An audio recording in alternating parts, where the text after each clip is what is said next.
शमीहसे ततो नो अभयं कुरु सन्नः कुरु प्रजाभ्यो अभयं नः पशुभ्यः अभयं नः पशुभ्यः। उपस्थित आर्य समाज के इस प्रांगण में ये पवित्र यज्ञशाला में श्री मातृशक्ति पूज्य माता सत्यप्रियति जी, अन्य श्री महानुभाव, एक सज्जन व्यक्ति थे, उनका नाम था जीवन राम, और एक सेठ थे, उनका नाम था हीरालाल। जब उस व्यक्ति को पता चला कि सेठ जी बड़े अमीर है, धनी हैं, उनके पास बहुत ही धन है, उनके पास मकान इत्यादि बहुत है और वो मकान जो है किराए पे दिया करते हैं, तो उस व्यक्ति को मकान की आवश्यकता हुई। वह व्यक्ति चिंतन करने लगा कि मैं सेठ जी के पास मकान किराए पे ले लेता हूँ। वह व्यक्ति बड़े ही श्रद्धा भाव के साथ, बड़ा ही सज्जनता दिखाते हुए सेठ के पास आया और कहने लगे कि सेठ जी मुझे एक मकान दे दीजिए किराए पर, मैं उस मकान पर छोटे छोटे बच्चों को शिक्षाएं दिया करूंगा, अच्छी अच्छी बातें सिखाया करूंगा, यज्ञ हवन इत्यादि किया करूंगा और भी अनेक अच्छे अच्छे कर्म किया करूंगा। सेठ जी उस व्यक्ति के इस अच्छे अच्छे बातों को सुनकर बड़े प्रसन्न हुए और इतने प्रसन्न हुए कि व्यक्ति को कहा कि इतने अच्छे बातें करने वाले मुझे आज तक कोई नहीं मिला और इतने अच्छे कार्य के लिए मेरे से मकान मांगने वाला मुझे आज तक कोई नहीं मिला। जाओ, मैं तुम्हें मकान मुफ्त में देता हूँ, किराया मुझे नहीं चाहिए, लेकिन शर्त एक है। सेठ ने कहा शर्त एक है कि मकान को साफ सुथरा रखना है, मलिन नहीं करना है, कूड़ा नहीं करना है, बिल्कुल अपना समझकर उसे रखना होगा, तो ही मैं मकान आपको दूंगा और मुफ्त में दूंगा, किराया कोई नहीं लूंगा। व्यक्ति खुश हो गया, शर्त मान ली। कहते हैं सेठ जी आपकी आज्ञा सराखों पर है, मैं ऐसा ही करूंगा। फिर क्या हुआ, व्यक्ति मकान पे रहने लगा और रहते रहते बच्चों को सिखाना तो क्या वह कोई कार्य नहीं करता, वह मकान पे रहते हुए मजे करता, अय्याशी करता, अपने मित्रों को बुलाता और मकानों पे जुआ, शराब इत्यादि गलत कार्य को करना शुरू कर दिया। सेठ ने इस बात को तो ध्यान नहीं दिया, वह व्यक्ति इतनी अच्छी अच्छी बातें करके किया कि मैं शिक्षाएं दूंगा बच्चों को, यज्ञ हवन संध्या इत्यादि अच्छे अच्छे काम करूंगा, इसलिए मुझे मकान चाहिए। तो सेठ को किसी ने कहा कि वह व्यक्ति जो है, आपने जिसको मुफ्त में मकान दिया है, किराया नहीं लिया है, वह तो आपके मकान पे गलत कार्य करते हैं, जुआ खेलते हैं, शराब पीते हैं, अपने मित्रों के साथ वहां अड्डाबाजी करते हैं, वहां तो कोई शिक्षाएं नहीं चल रही, वहां कोई हवन संध्या यज्ञ इत्यादि नहीं हो रहा है। सेठ जी ने अनसुना कर दिया उनकी बातों को कि कोई ऐसे कह रहा होगा कि हाँ मैंने मुफ्त में दिया है इसीलिए। तो फिर से दूसरी बार तीसरी बार शिकायतें जब आने लगी, तब अपने मुनीम को, सेठ जी के पास मुनीम थे, बहुत थे, तो सबसे छोटे वाले को भेजा कि जाओ देख कर क्या उस व्यक्ति का क्या हो रहा है, वह अपने मकान में क्या कर रहा है, उसकी कार्य ठीक ठीक चल रही है कि नहीं, वो अपनी बातों पर सही है कि नहीं। मुनीम जब जाता है तो वह व्यक्ति देख लेता है और उसको बहला फुसलाकर कुछ घूस देकर के मना लेता है और मुनीम आकर सेठ को क्या कहता है, सब कुछ ठीक है। उसने घूस खाया, उसने उसकी शिकायत नहीं की, उसके बारे में नहीं बताया। मुनीम आके सेठ को उल्टा क्या कहा कि सब कुछ ठीक है, लोगों ने अफवाह फैला रखी है, वहां पे सब कुछ अच्छे काम चल रहे हैं। सेठ व्यस्त थे, उनके पास बहुत कार्य थे, उनको तो जाने का अवसर नहीं, तो उन्होंने मुनीम को भेजा। तो फिर से इसी प्रकार का कार्य और बढ़ता गया और भी लंबे लंबे समय तक वहां पे गलत कार्य चलने लगे और सफाई भी नहीं होती थी। बहुत ज्यादा गंदगी फैला रखी थी उस व्यक्ति ने और बहुत ज्यादा उसने शराब पीना शुरू कर दिया, जुआ खेलना शुरू कर दिया। तो यह बात फिर से सेठ के पास किसी ने बताया। फिर सेठ ने बड़े मुनीम को भेजा कि अब तुम जाओ और देखकर सही से उसकी क्लास लो, उसको बता के आओ कि ये सब नहीं चलेगा, अन्यथा तुम्हें कमरे से निकाल दिया जाएगा। बड़ा मुनीम भी गया। अब वह व्यक्ति उसको भी देखा कि यह तो मेरी पोल खोल देगा, और मैं इतने ऐसो आराम से जी रहा हूँ, मुफ्त में मिला हुआ मकान है, किराया नहीं भरना पड़ता है, और मेरे यार, मेरे दोस्त, मेरे सखे संबंधी सब आकर यहाँ पे मौज करते हैं, यह सुख मुझसे छिन जाएगा। तो बड़े मुनीम को और बड़ी रकम दे दी। क्या किया उस व्यक्ति ने? और बड़ी रकम दे दी, उसको भी बहला फुसला लिया, खुशामद की उसकी। तो वह भी आकर सेठ से कहता है, मैंने अच्छे से छानबीन की, वहां कोई गलत कार्य नहीं हो रहा।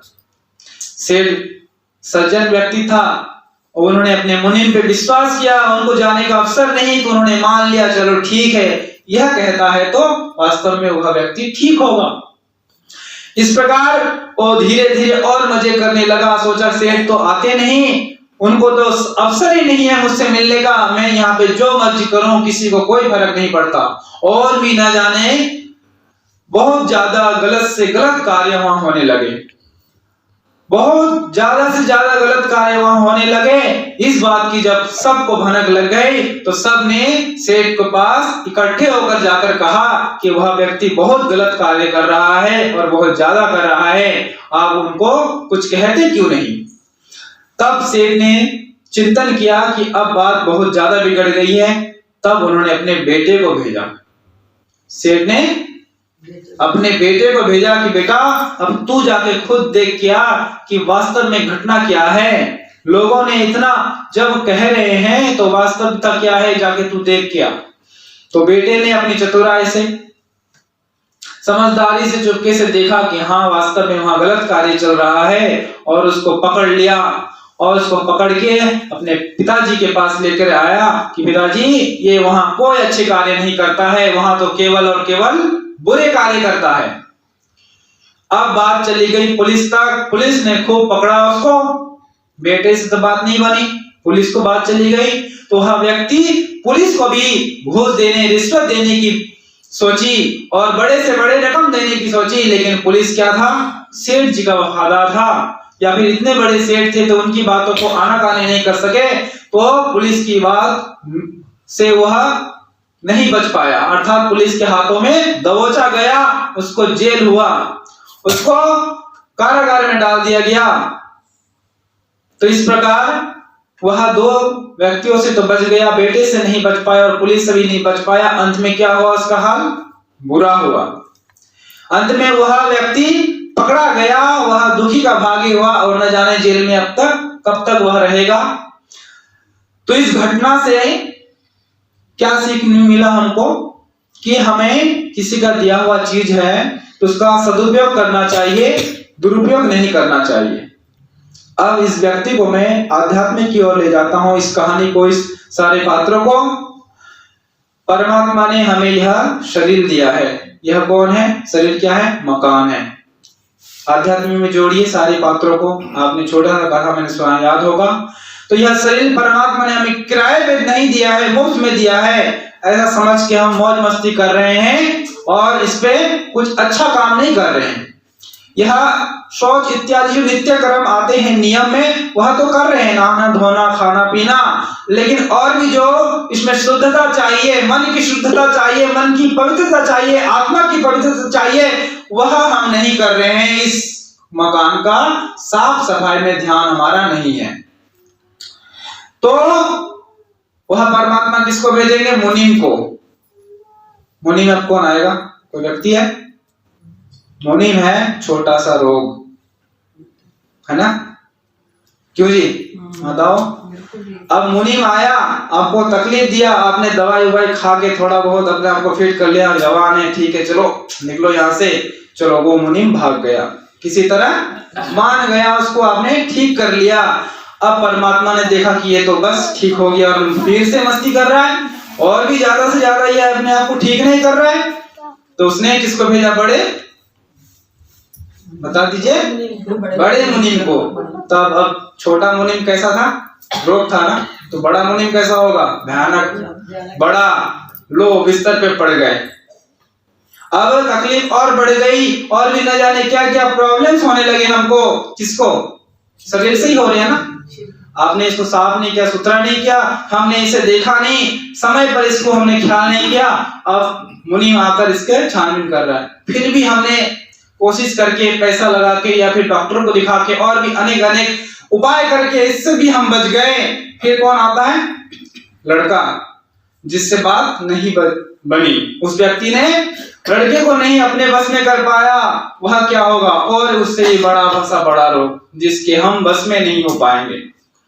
तो उससे भी लड़ते रहेंगे, छीना झपटी होती रहेगी, चलते फिरते रहेंगे, हमारी सारी इंद्रियाएं, सारे हाथ पैर इत्यादि सब शिथिल होने लगेंगे। फिर भी हम चलेंगे और अंतिम में जब पुलिस के हाथ में वह व्यक्ति पकड़ा गया, तब क्या हुआ? बस बंद। तो अंतिम कौन है? पुलिस कौन है? भगवान है। और पुलिस को हम मृत्यु भी कह देंगे, भगवान ही है मृत्यु। उसने जब लिख दिया कि अब पुलिस के हाथ में हम पकड़े गए, तो यह जीवन संबंधित कहानी और आध्यात्मिक कहानी कैसा है? अगर हम जोड़े तो बिल्कुल बात इस पे जुड़ती है ना। तो इसीलिए कहा है कि अच्छे कर्म हम करेंगे, तब इस मंदिर को, इस यज्ञशाला को, इस घर को साफ रखेंगे तो वह ठीक ठीक चलता रहेगा। वह परमपिता परमात्मा कहेंगे ये अच्छा काम कर रहा है। वह सेठ तो सोचता रहता था कि वो अच्छा काम कर रहा है, मुझे बोल के गया है कि मैं ये सारे काम करूंगा, तो उन्होंने चिंतन ही नहीं किया, जाने का अवसर ही नहीं मिला उनको। लेकिन धीरे धीरे जब छानबीन करते करते पता चला तो उसकी दुर्गति हो गई। और दुर्गति किसकी होती है? जो दरिद्र होता है, दरिद्र की दुर्गति होती है। तो इसलिए हमें अपने जीवन में दरिद्रता को नहीं लाना है। दरिद्रता वो नहीं है जिसके पास धन नहीं है या फिर बल नहीं है, विद्या नहीं है, ये सब नहीं है। जिसके पास समझ नहीं है, जो ठीक समय पर ठीक कार्य को नहीं कर पाता है, उसकी दुर्गति हो जाती है। तो कहते हैं परोपकाराय फलन्ति वृक्षा, परोपकाराय बहन्ति नद्या, परोपकाराय दुहन्ति गाभा, परोपकारार्थमिदं शरीरम।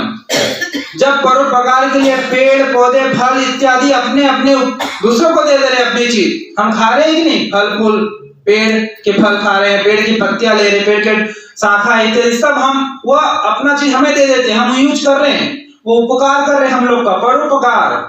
और नदी बहती रहती है हम लोग के लिए, हम सब उसका यूज करते हैं। और गाय जब वो दूध देती है और दूध से न जाने कितने कितने पौष्टिक चीजें बनती हैं। तो कहा है अंतिम में परोपकारार्थम इदं शरीरम। हम तो मनुष्य है, चेतन है, तो हमारा शरीर भी कैसा होना चाहिए? किसके लिए होना चाहिए? परोपकार के लिए। तो परोपकार करेंगे जीवन में, तब हम सुधरेंगे, हमारा जीवन सुधरेगा, हमारी आत्मा पवित्र हो जाएगी, आत्मा अग्नि प्रज्वलित हो जाएगी। अग्नि देखिए, भौतिक अग्नि केवल नहीं है, हमारे अंदर सब तरफ अग्नि भरी हुई है। मन की अग्नि से कोई काम करेंगे, अपने इंद्रियों को बस में रखेंगे, तो हमें उसका भी लाभ मिलेगा, अर्थात हम विशुद्ध वासना वाले हो जाएंगे, हमारे अंदर कुवासना नहीं आएगी। प्राणायाम इत्यादि की अग्नि जब हम जलाएंगे, अपने श्वास में भरेंगे, तो हमें लंबे प्राण मिलेंगे। प्राण समझ गए ना? श्वास निकल गया तो बॉडी किसी काम की नहीं। तो जब प्राणायाम इत्यादि की अग्नि जब हम अपने शरीर में जलाएंगे, तो हमें प्राण बल मिलेगा, उससे हमें अलग सी शक्ति मिलेगी। और जब तब यज्ञ संध्या इत्यादि की अग्नि हम करेंगे, अपने मन में ध्यान करेंगे, उससे उस प्रभु की अनुभूति की जो बल मिलेगा। और इसी प्रकार आत्मा अग्नि को हम जब जलाएंगे, तो उस परमात्मा को पाने का हमें अवसर मिलेगा, अनुभूति होगी। अभी अभी माता जी ने बहुत सुंदर सा भजन गाया था, क्या है था बता दीजिए? आप ही बोलिए, मैं नहीं बोलूंगा, मिल करके। अजब हैरान हूँ भगवन, तुम्हें कैसे रिझाऊं मैं, वस्तु नहीं ऐसी किसे सेवा में लाऊं मैं। कितनी सुंदर पंक्ति है। हम क्या देंगे परमात्मा को? कुछ नहीं दे सकते हैं सिवाय प्रार्थनाओं के। तो ये मैं रिझाने वाला वर्ड जो है, शब्द है, इसको मैं लेता हूं। इसका अर्थ क्या निकालते हैं आप अपने अपने स्तर पे? रिझाना, मनाना। तो हम सबसे पहले जब यज्ञ में बैठते हैं, हम ये काम करते हैं, आप लोग ध्यान दिया? सबसे पहले आचमन करके हम 8 मंत्रों का पाठ करते हैं, उसको कहते हैं ईश्वर स्तुति। स्तुति, प्रार्थना, उपासना, 3 बातें बताई ना।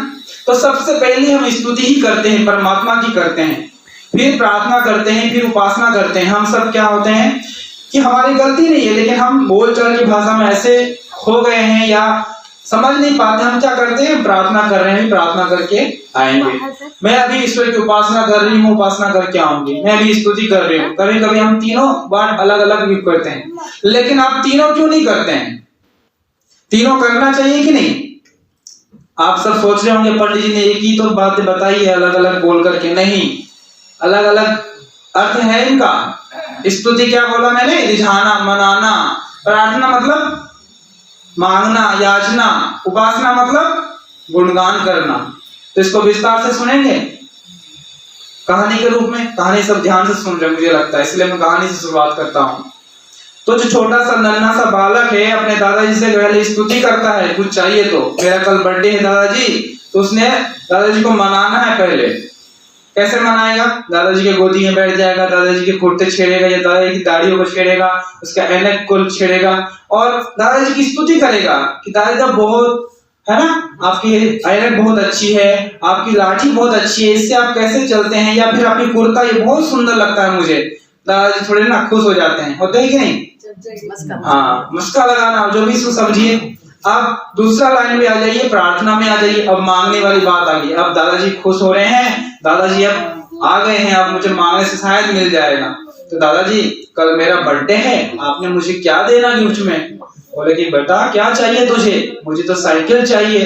बोला ठीक है। बोले पापा तो दिलाते नहीं, मैं बोलता हूँ पापा को। बस प्रार्थना पूरी हो गई। अब उपासना। कहीं जाएंगे तो, किसी के घर में जाएंगे तो मेरे दादा बहुत अच्छे हैं, मेरे दादा ऐसे हैं, मेरे दादा वैसे हैं, ये हो गई उपासना। तो इसको आप और भी बढ़ा सकते हैं। तो इसीलिए स्तुति, प्रार्थना, उपासना एक साथ हमें करनी है। और ये जो 8 मंत्र है बहुतों को याद है। मैं देखता हूँ कि जब बैठते ना, कई लोग इतने मग्न होते हैं कि सब बोलते हैं मंत्र को, तो मुझे लगता है डेली भी नहीं आते, फिर भी इनको मंत्र याद है, मतलब कुछ तो संस्कार है। तो ये मंत्र याद होने चाहिए। नहीं भी याद है, उनकी हिंदी में प्रार्थना है, उनका भाव आपको याद होना चाहिए। और बहुत सुंदर मंत्र है, ईश्वर के ऊपर है। पहला मंत्र विश्वानि देव सवितर् दुरितानि परासुवा यद् भद्रम तन्ना आसुवा। कल इसके ऊपर बताया था मैं, जितने भी दुर्गुण है, दुर्विचार है, दूर कर दीजिए, अच्छे को मुझको प्रदान कर दीजिए। अंतिम मंत्र क्या कहता है? अग्ने नय सुपथाराय अस्मत्, अर्थात प्रभु मैं अग्ने नया सुपथाराय, अच्छे मार्ग पर चलूं। अच्छे मार्ग पर जब मैं चलूंगा तो मैं अपने आप से युद्ध करूंगा। युद्धस्मत् जुहुरान मेनो भूयिष्ठान तेन मुक्तिम देमा। अपने आप से युद्ध करें, जरूर अपने दुर्गुणों से युद्ध करना है, अपने कुविचारों से युद्ध करना है, जो भी दुर्व्यवहार है उनसे युद्ध करना है, उनको मारना है, उनको बाहर फेंक देना है और उस परमात्मा की उपासना करना है। तो हमारा जीवन ऐसा होना चाहिए, ना कि वह व्यक्ति जीवन राम की तरह, क्योंकि हम भी इस किराए के मकान में रह रहे हैं। हमारी आत्मा वह परमात्मा की दी हुई है और इसका साफ सुथरा रखना हमारा दायित्व बनता है। यह हमारा एक पवित्र यज्ञशाला है, पवित्र मंदिर है, पवित्र घर है। अपने घर को भी जब हम साफ करते हैं, झाड़ू पोछा करते हैं, तो कूड़ा को हम डस्टबिन में फेंकते हैं, ना कि हम गेट के पास रख देते हैं इकट्ठे करके, नहीं रखते हैं ना। और ऐसा भी ना करें कि किसी के द्वार पे रख दें, उनको भी दिक्कत होती है, वो भी उनका घर है। तो हमें यह ध्यान देना चाहिए कि हम अपने आत्म अग्नि को कैसे जगाएं, कि जब जिस अग्नि को हम प्रज्वलित करेंगे उस समय उस चीज का हमें लाभ मिलेगा। तो आप मन की अग्नि, प्राण की अग्नि, आत्म अग्नि, ये सारी अग्नि को प्रज्वलित करें। मंद अग्नि में आप सामग्री घी डालेंगे तो धुआं ही देगा, लाभ नहीं देगा। जितनी तीव्र अग्नि होगी, प्रचंड अग्नि होगी, ऊंची ऊंची लपटें छोड़ेगी, उस अग्नि में आप जो भी डालेंगे वह उसको ग्रहण कर लेती है और प्राप्त कर लेती है। तो हमारा जीवन भी जिस प्रकार अग्निमय होगा, तो हम जो भी चीज करेंगे उस वक्त हमें वो चीज प्राप्त होगा। तो आप सबके जीवन में खुशियां हो, तरक्की हो, उन्नति हो, यही परमपिता से, परमात्मा से मेरी प्रार्थना है, भावना है। और हम सब अपने इस मकान को साफ सुथरा करेंगे। कौन कौन करेंगे बता दीजिए मुझे, मेरी खुशी के लिए। कोशिश, बहुत अच्छी बात है, कोशिश करनी चाहिए। और कोशिश करने वालों की कभी हार नहीं होती। धन्यवाद।